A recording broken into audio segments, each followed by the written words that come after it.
Right, this is exercise 25, and this is where we are talking about self-contradiction and tautology. So just real quick, the self-contradiction is a statement that is false by logical structure.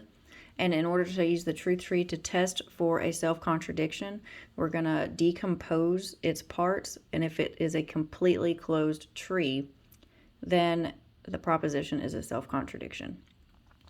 All right, so we're going to do 1 and 2 in exercise 25 to demonstrate this. All right, so for number 1, we have not P and Q. All right, so this is a conjunction. So if you look at its parts, this part here is in the P position, and this whole thing here would be in that Q position in our conjunction. Let's look at that real quick. So P and Q, it decomposes straight down. P, Q. And then there's the conjunction there. So going straight down with our P first, it's going to be a not P. And then our Q position is P and Q. Okay, so I have just done all of that. So I'm going to put a check mark there so I don't lose my spot. Now this one is already done, so that is a decomposed part completely. This one is not, so now I have to do this one. This is another conjunction, so I'm going to decompose it in the same way.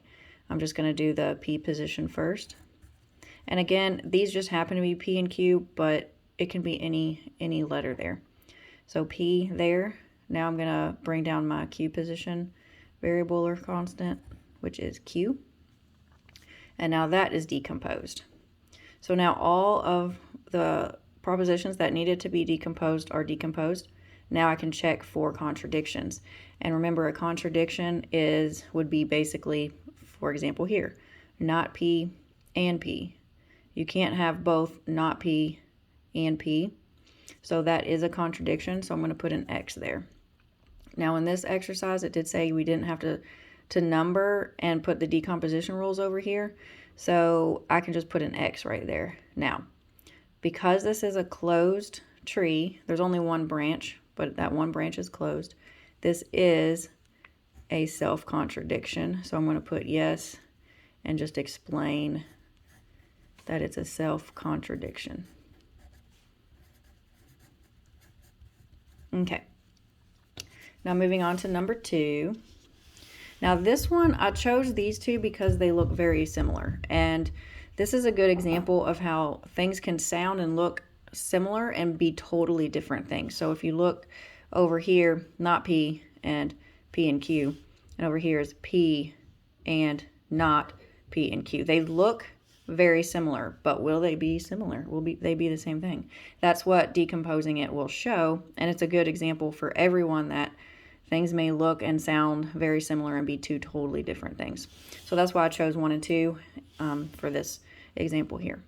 So again, this is a conjunction, so I have this right here, and then there's my conjunction operator. That's my P. This whole thing on the right side of that operator symbol is like, well, that would be a lowercase q there. Okay, so that would be like my Q. So I'm gonna decompose it just the same. I'm gonna put my P, bring it down first, and then I'm gonna write my Q position here, which is a not P and Q. Okay, that one is done. I'm gonna put a check mark there. Now I have, this is decomposed, it's done. Now I have this one. It's a negated conjunction. So I'm going to look over here at my rules for the negated conjunction. Now this one branches, because remember in our rules, the conjunction and disjunction, the conjunction would go straight down, the disjunction would branch. But when you negate those, it does the opposite. So the negated conjunction branches, and it will distribute that tilde to both of those variables there. So for this one, it will branch, and then that tilde will get distributed to the P and the Q. So it'll be not P, not Q. Now that one is done, it's fully decomposed. I have all decomposed parts. So for this branch, I'm going to look at this one and this one. I will not look at this one because it's not a decomposed part. The only thing you're going to look at is the decomposed parts here. So not P, P. That is a contradiction. So I'm going to put an X. Now I'm going to look at this decomposed part for this branch and this P. Again, skipping this one because it's not decomposed. I have not Q and P. There is no contradiction there, so I'm going to write an open branch there. So I have a closed branch and an open branch. Because the whole thing didn't close, this is not a self-contradiction. So I'm going to write no here. That is not a self-contradiction. So you can see that even though they look very similar, they decompose completely different and they're different things. So this one was a self-contradiction and this one was not, because in one branch it was a possibility that there would be no contradiction there. All right, moving on to tautology. All right, for tautology, let me get all my stuff here. Okay, tautology is a statement that is true by logical structure. And in order to test this one, we need to negate the original proposition and then decompose it. If it decomposes in a completely closed tree, then it is in fact a tautology.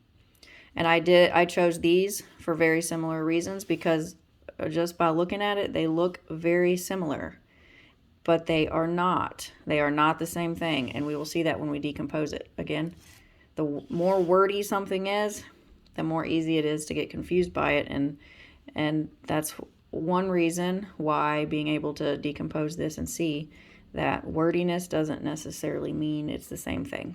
All right, so let's do number 5 first.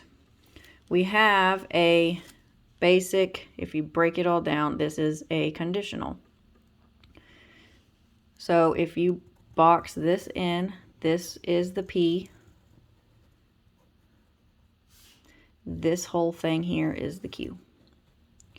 So don't let parentheses and a whole lot of things going on confuse you. Just really look for what it actually is, and for this one is a conditional.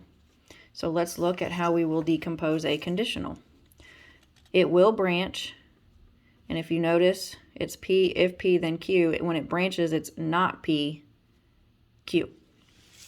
So we will negate our P, and it will branch, so I'm going to put a branch here. So let me see here. Oh my goodness, sorry about that. I was looking, I was like, this doesn't look right.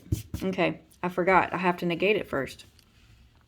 Sorry about that. Okay, so we're negating it first. So what I'm going to do is actually write a tilde and then a bracket, and I'm rewriting that whole entire proposition here.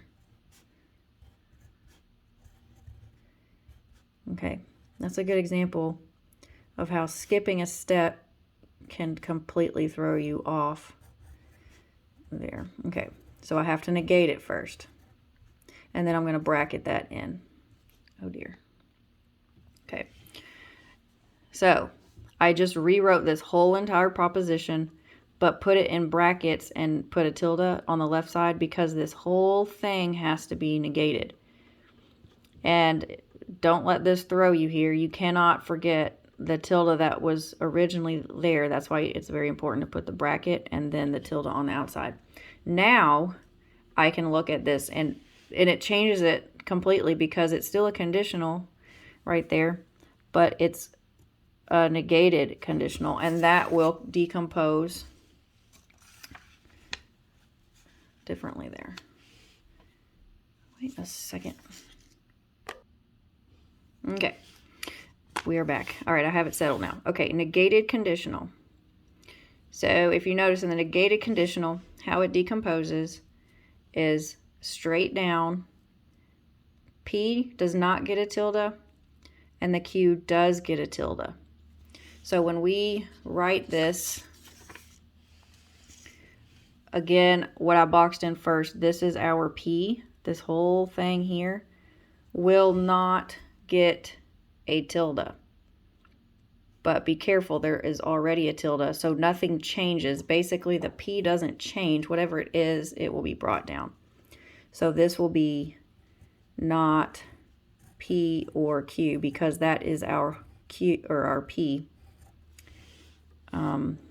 variable position, this whole thing here, which is here as well. Now, our Q, when we decompose it, does get negated. And this one already has a tilde. So sometimes what I like to do is I just like to go ahead and write it as it's written for the variable, and then go and add a tilde wherever needs to be one. That way I don't get confused and accidentally drop a tilde. This one already had a tilde, so it had to be brought down with it, but it also had to gain a tilde. So this one is a double negated. And what I like to tell my class is anytime you see a double negation, just go ahead and deal with that one. So I'm going to go ahead and deal with that one, and it would decompose. Let me show you double negation here. See, it does decompose. Remember, double negative decomposes into a positive. So I'm going to go ahead and do that one, P and Q. This one is done. This one is also done because I just decomposed its parts into this one. Okay, so I don't have any fully decomposed parts yet, because now I have this to deal with and I have this one to deal with. I'm going to go ahead and decompose this one first. Again, it doesn't matter which one you do first because neither one of them branches. So they both go straight down. So you can do whichever one you want. I'm going to do this one first. It is a conjunction, so it's just going to go straight down with the P position and the Q position. That one is done. Now I'm going to do this one. This is a negated disjunction. Negated disjunction there. Goes straight down, and that tilde gets distributed to each. So it's going to go straight down, and my P will get negated, and my Q will get negated. Now that one is done. So I've decomposed everything. Now I can just look up, and remember, I'm only looking at the decomposed parts. So that is basically these here. I won't look at anything here for checking for a contradiction. So I have a P and a not P. There's a contradiction there. I also have a Q and a not Q. There's two contradictions there. It doesn't matter. All you need is one. So that is a closed tree. So therefore, yes, it is a tautology. Okay. Now let's look at this one over here. This one looks very similar. Again, as I said, it looks very similar, but it is not. All right, so first, remember, I have to negate the proposition, which I did not remember last time, but this time I do. So I'm going to put a negated tilde with a bracket and then just rewrite this whole thing here, which is not P and Q, or if not P and Q, then not P or Q. And then I'm going to put another bracket. So this whole thing is bracketed off. Again, if we look, this is also just a negated conditional. All of this here would be our P. All of this here is our Q. So looking again at a negated conditional. Negated conditional will go straight down. P does not get a tilde. The Q does get a tilde. So when we decompose this, we are going to write this just as it is, which will be not P and Q. Now I'm going to write this one, this whole thing here, because it's my Q, but it has to get another tilde. So I'm going to just write it as it's written first. Again, this helps keep it straight in my mind, but you can go ahead and write double tilde if that helps you. So I didn't drop this. I wrote the whole thing here, and then because it's in the Q position, it has to get another tilde there. So I just finished this one. But these still have to be dealt with here. Okay, so I'm actually going to decompose this one first because it's a double negation. So I'm going to deal with that, get it out of the way, and then that becomes P or Q. So I'm done with that one. Now I have the option of decomposing this line or this one first. I'm going to decompose this one first. Again, it doesn't matter which one you choose. I'm going to choose this one. The disjunction decomposition rule just inverts that V. It branches, and you're going to get P or Q. So here's my line. I'm going to branch. Okay, I'm going to bring this one down on the left side, this one down on the right side. I've just decomposed it. I'm going to check it off so I know I've done it. Now the only one left is this one. This is a negated conjunction. Looking over here, let's find our negated conjunction. It's going to branch, and that tilde will get distributed to both. Okay, now when you're dealing with branches, I have two branches here. So anytime I have to branch again to deal with this, that also has to get two branches. So I'm going to branch here for this one and this one. So remember, the conjunction that's negated will distribute that tilde to both. So I will have not P, not Q, and that's for this branch. And now this branch, I'm going to do the same thing. Whoa, that's so close. I could have given myself more room there. Okay, so I've just decomposed that. Now everything that I had to decompose has been decomposed. Now I'm going to go and look for contradictions. So remember, I'm only looking at the decomposed parts. I'm going to start here in this branch. I'm looking at this one, P, not P. Whoop, that's an easy one. Closed. Now for this branch, I'm looking here, following this branch up, and to this one, P, not Q. That's open. That doesn't contradict. So I'm going to write an O there. Now moving over here to this branch, I'm looking at this part, following this branch up to this part. I have Q and not P. That does not contradict, so it's an open branch. Now I'm looking at this branch, this decomposed part, not Q, following the branch up to here, Q. There's a contradiction. I write X. Now, there are some closed branches and some open. This is not a completely closed tree. Therefore, no, this is not a tautology. So that's a really good example of how these two things look very similar if you're just glancing at it quickly. But when you decompose its parts, even the way it decomposes looks different. This one doesn't branch at all. This one branched quite a bit.